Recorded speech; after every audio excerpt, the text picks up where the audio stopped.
Hello and welcome. In this video, we will show you how we can promote the presence of soil organisms and how we can benefit from them.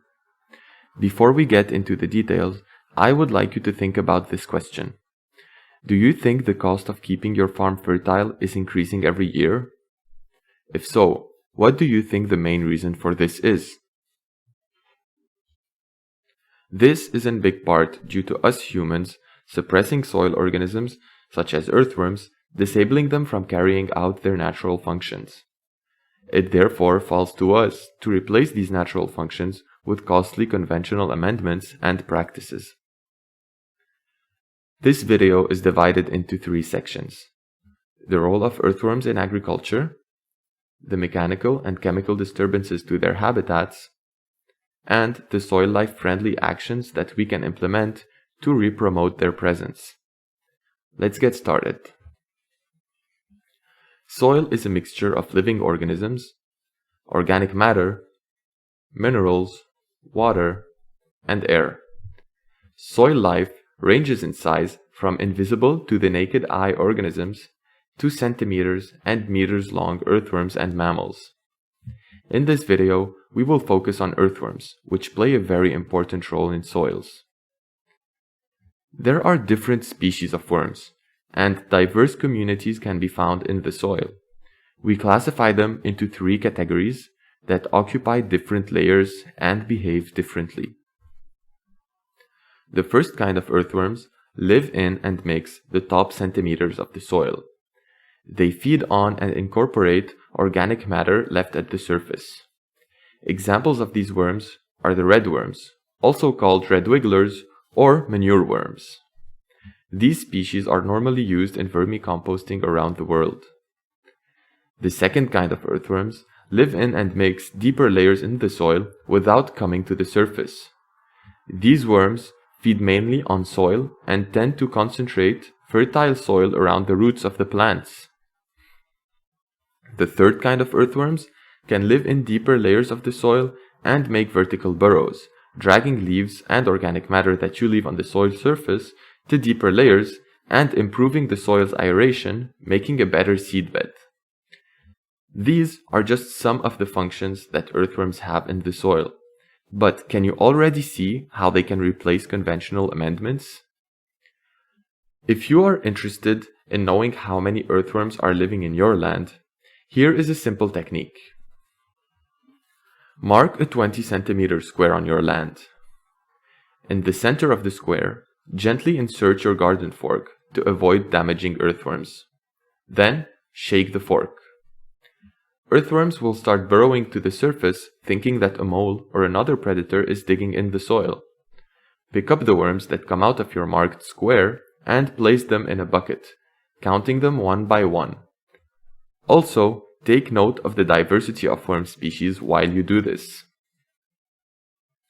Once you have counted them and noted the diversity, you can use a table like this to see if your soil is considered rich in earthworms or not. If you counted below 15 earthworms with one predominant species, the soil is poor in earthworms. If you counted between 15 and 30 earthworms with 2 or more species, the soil is moderately rich in earthworms. If you counted above 30 earthworms with 3 or more species, then the soil is rich in worms. However, this method will not determine how many earthworms you have in 1 square meter of your soil. You can then multiply the number of earthworms you counted by 25 to have the number of earthworms per square meter. If some parts of your land have very different soil conditions, we cannot assume that the earthworms are uniformly spread around your field. In that case, you can repeat the process in the different patches of your land. Checking the different patches can help you understand the behavior and preference of your worms better. Are some patches much more abundant? Are some patches completely barren? You can ask yourself why. Maybe one of them was drier than the other? When under stressful conditions, earthworms tend to move to different, normally deeper layers in the soil, or go in diapause, which is a state of inactivity. Before going in diapause, the worms tend to form a small chamber around them in which they will coil up and become inactive. Have you ever found a worm coiled up like that in your soil? If you did, try to remember what condition your soil was in. Maybe it was dry. That will most probably explain the earthworm's state. This is an example of how we suppress soil organisms. When earthworms stop working, then we will have to do their work at our own effort and expense. Now that we know how they behave and where they live, it is time to ask ourselves, what makes earthworms so important for your land that you need to preserve them? In this first section, we will discuss how earthworms affect your soil in a way that can increase your profit.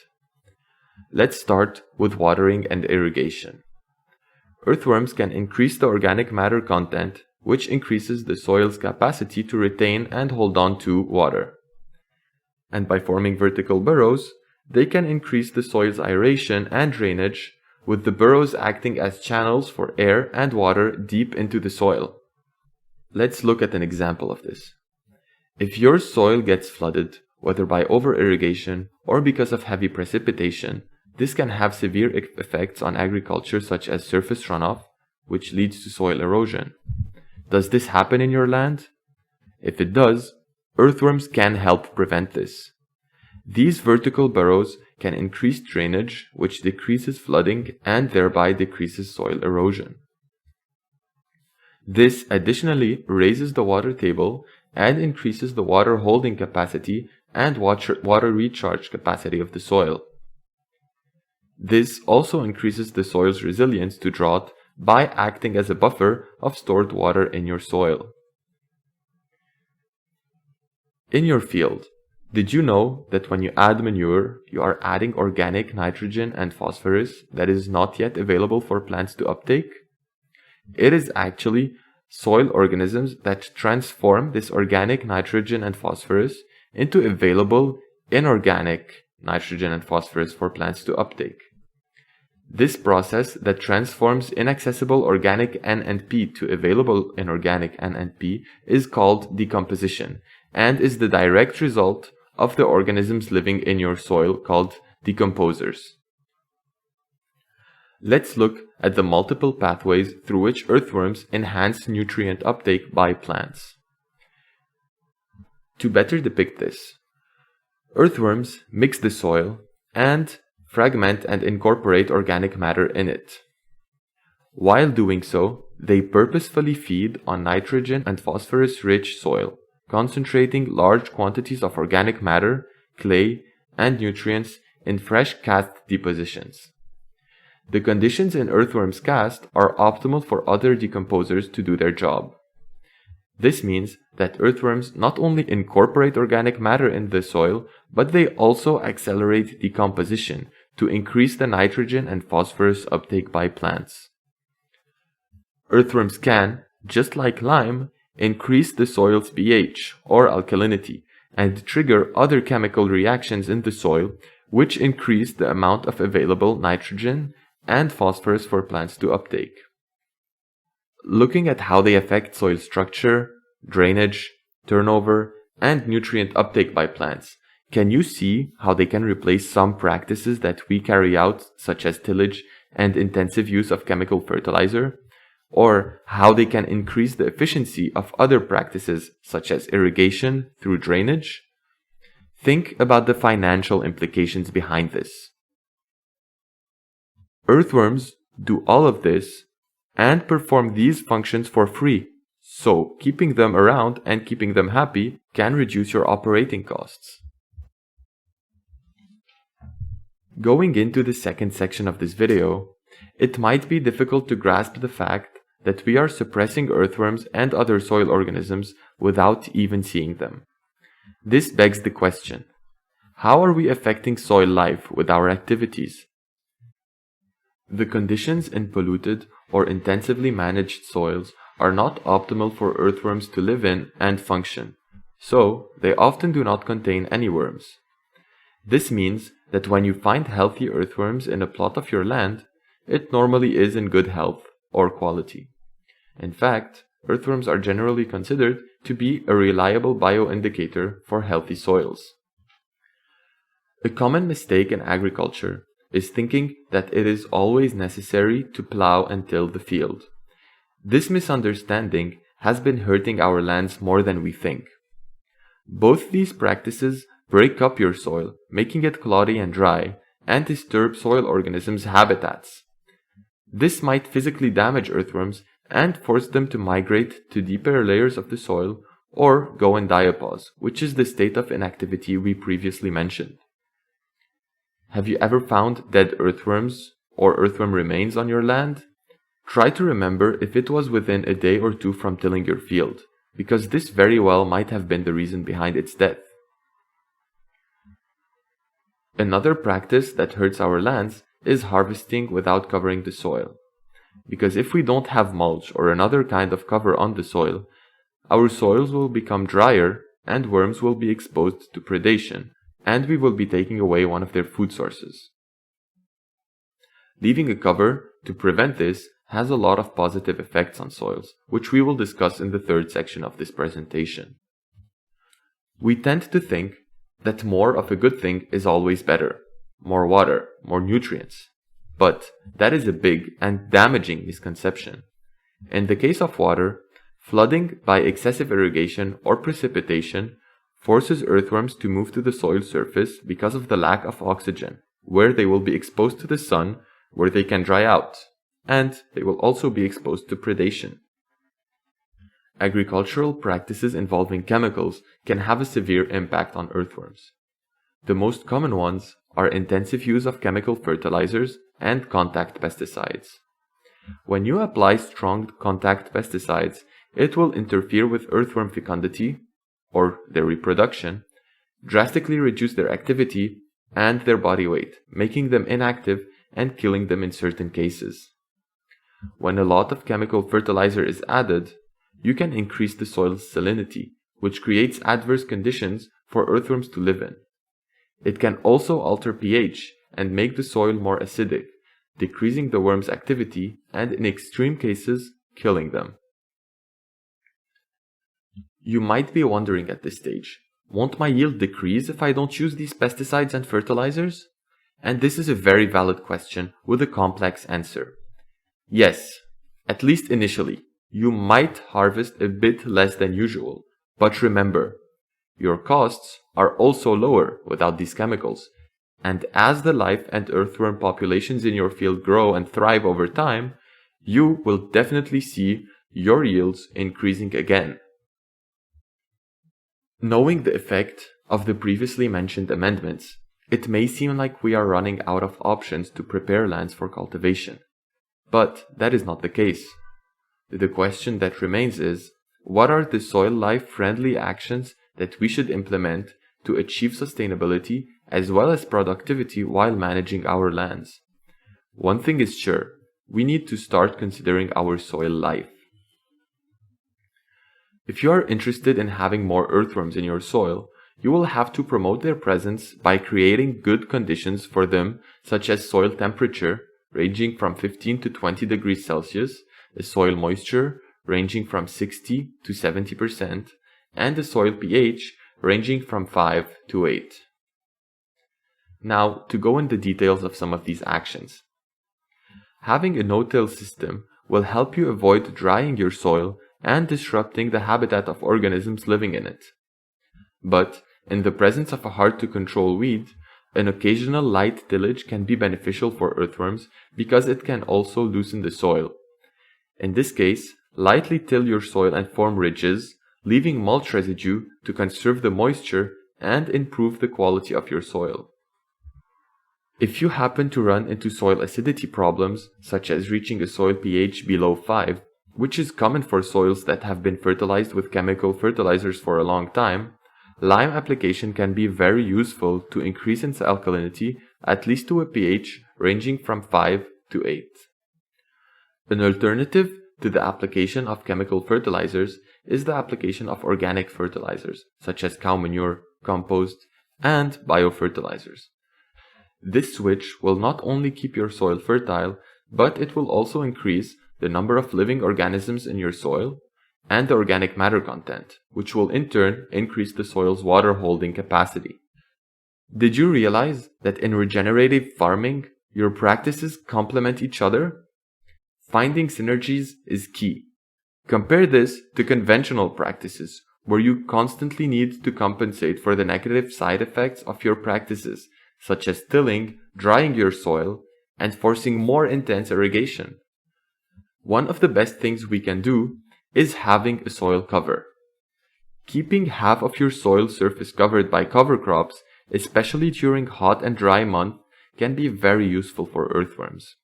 You will efficiently conserve moisture during dry months, prevent flooding, suppress weeds which avoid tilling, and protect your worms from their predators and from the sun. Cover crops such as vetch or soybean can additionally boost the soil's fertility by fixing nitrogen. Despite all their positive effects on land and agriculture, earthworms are unfortunately not the solution to all the issues you might encounter on your farms. For example, there is not much they can do if certain pests such as aphids infest your field. However, it is up to us to get rid of these pests without disturbing earthworms, and there is a very natural way to do it. A very probable reason this pest was able to infest your field is the absence of its natural predator, which normally controls its population. So, instead of buying and applying pesticides, killing the pest, along with most living organisms in and outside of the soil, you can buy and release the pest's natural predators, which will control its population without damaging your land. To sum up the information presented in this video, earthworms can enhance the soil's quality. From a watering standpoint, they can increase the drainage, water retention capacity, and recharge capacity of soils, and buffer against drought periods. From an agricultural standpoint, they can, through several mechanisms and behaviors, increase nutrient uptake, mix the soil, increase the organic matter content, and enhance soil quality for other soil organisms. But most importantly, from a financial standpoint, their activities can reduce the need for or even completely replace many time-consuming and costly amendments in conventional agriculture, allowing farmers to make more profit. We affect their presence through our mechanical and chemical activities on soils, such as tilling, plowing, flooding, over-irrigating, applying chemical fertilizer, and chemical pesticides. But it is not too late to promote their presence by creating better soil conditions, such as temperature, moisture, and pH, for them to thrive in. We can do that by carrying out soil life-friendly actions, such as having a no-till farming system and lightly tilling, such as forming ridges, exclusively in the presence of a hard-to-control weed, applying lime to acidic soil, covering the soil, applying organic fertilizers rather than chemical fertilizer, and releasing natural predators instead of applying chemical pesticides. Having gone over all of this information, I would love to hear your opinions on and answers to some of these statements and questions. Are you willing to give this new approach to land management a try? What will you do differently? Do some parts of your land contain more earthworms than others? And can this be attributed to indifference in how you managed it? For example, you did not apply fertilizers or chemicals. Is using pesticides really worth potentially permanently damaging your land? Are you willing to temporarily sacrifice some of your yield for increased profit? Remember, these natural processes and functions take time to build up the fertility of your soil. And do you believe in conserving your soil for the generations to come? People will have different answers to these questions, depending on the value they attach to their land, and this is very personal. To some, their land is just the place where you work, but to others, it is much more. It is a living system that we work with to produce our food and livelihoods. In my opinion, any person who cares about their land should consider adopting this approach to land and water management, which has come to be known as regenerative agriculture.